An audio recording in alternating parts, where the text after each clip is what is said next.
Assalamu alaikum, myself Khalid Hassan Miller, and today's video is about the iceberg phenomenon of disease. Disease in a community may compared with an iceberg. আচ্ছা, আমাদের একটা বরফকে যখন আমরা মনে করি এটা একটা বরফখণ্ড, হ্যাঁ, তো এই বরফখণ্ডকে যদি আমরা পানির ভিতরে দিয়ে দিই, তো বরফখণ্ডর কিছু অংশ ভেসে থাকে এবং খুবই কম পোর্শন ভেসে থাকে এবং ম্যাক্সিমাম পোর্শনই পানিতে ডুবে থাকে।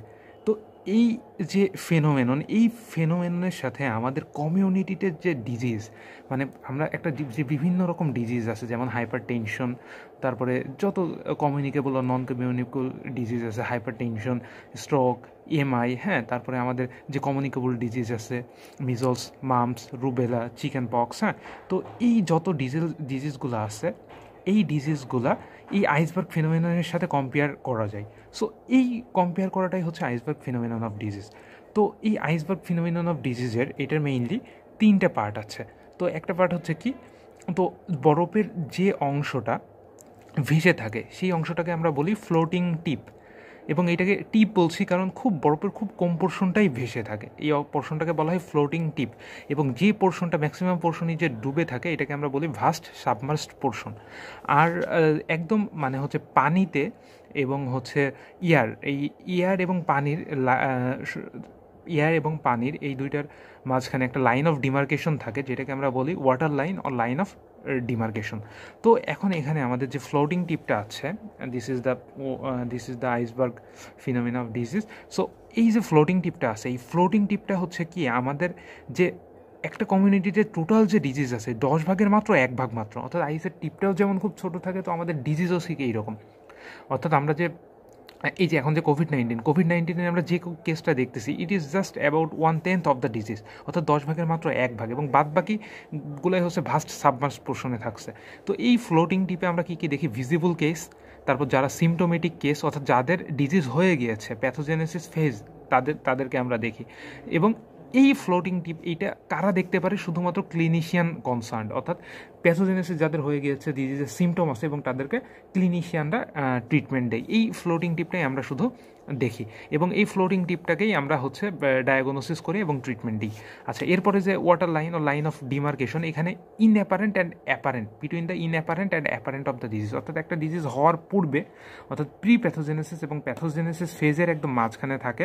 অর্থাৎ হচ্ছে যখন একটা পারসন ডিজিজের ইনফেকশাস এজেন্টের কন্ট্যাক্টে আসে, তারপরে সে তারপরে তার ডিজিজটা হয়। তো এই কন্ট্যাক্টে আসার সময়টাকে আমরা বলবো ওয়াটার লাইন ও line of demarcation between apparent and inapparent disease, হ্যাঁ, this is the water line.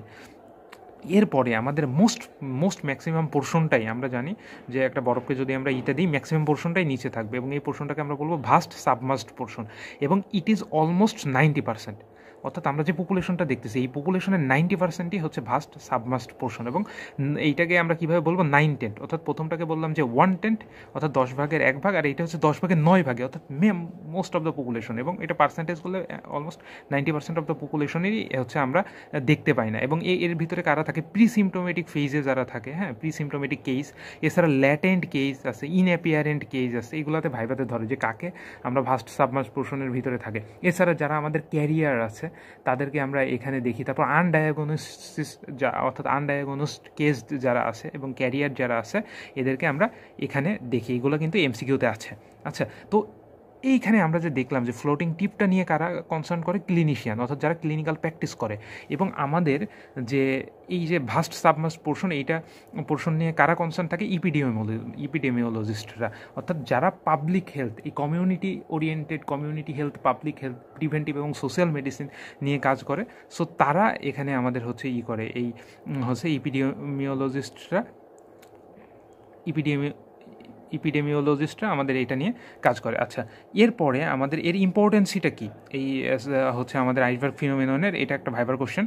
তো এর ইম্পর্টেন্সিটা হচ্ছে আমরা যে সাবমার্সড পোর্শন, কোনো ডিজিজের যদি আমরা কতটুকু আমাদের কমিউনিটিতে আছে, এই সাবমার্সড পোর্শনটা আমরা যদি জানতে পারি, তাহলে আমাদের প্রিভেনশন এবং কন্ট্রোল মেজার্স নেওয়া খুব ইজি হবে, এবং ডিজিজকে আমরা খুব সহজে প্রিভেন্ট করতে পারবো। যেমন in case of paralytic polio, এটাকে বলা হয় ডিজিজ অফ আইসবার্গ, কারণ প্যারালাইটিক পোলিওর ক্ষেত্রে আমরা জানি 90% বা 95% ক্ষেত্রে ইনঅ্যাপিয়ারেন্ট কেস হিসেবে থাকে, অর্থাৎ হ্যাঁ ওদের ইনফেকশন হয় বাট ওরা ইনঅ্যাপিয়ারেন্ট ওর ক্যারিয়ার স্টেজে আনডায়াগনোসিস স্টেজে থাকে। মাত্র 4 to 5% এদের হচ্ছে প্যারালাইটিক পোলিও হয়, এবং প্যারালাইটিক পোলিও হওয়ার হার 4 to 5%, মানে যাদের ইনফেকশন হয় এদের ভিতরে শুধু 1%।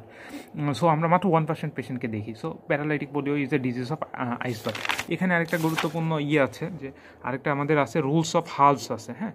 হাইপারটেনশন এইটাও একটা আইসবার্গ ডিজিজ, হচ্ছে হাইপারটেনশন এটা একটা আইসবার্গ ডিজিজ। এই হাইপারটেনশনের যত আমরা কেস আছে, 100% কেস আছে, এর ভিতরে 50% হাইপারটেনশন পেশেন্ট এরা হচ্ছে অ্যাওয়ার অ্যাবাউট দিস প্রবলেম, অর্থাৎ এরা জানে যে এদের হাইপারটেনশন আছে, হ্যাঁ।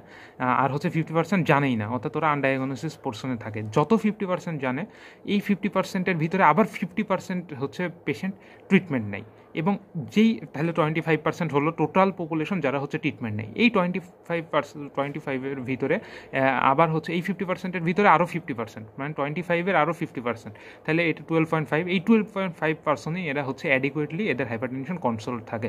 This is the rule of halves, এটাও ভাবার জন্য important. So thanks for watching this video. এবং যদি উদাহরণ বলতে বলা হয় যে আইসবার্গ ফিনোমিনন অফ ডিজিজের কিছু উদাহরণ, তো যত infectious disease, non infectious disease বললে দিলেই হবে। মেইনলি প্যারালাইটিক পোলিও এবং হাইপারটেনশন। এখানে প্যারালাইটিক পোলিওটা ইনফেকশিয়াস ডিজিজ আর হাইপারটেনশনটা non infectious disease. Thanks again for watching this video.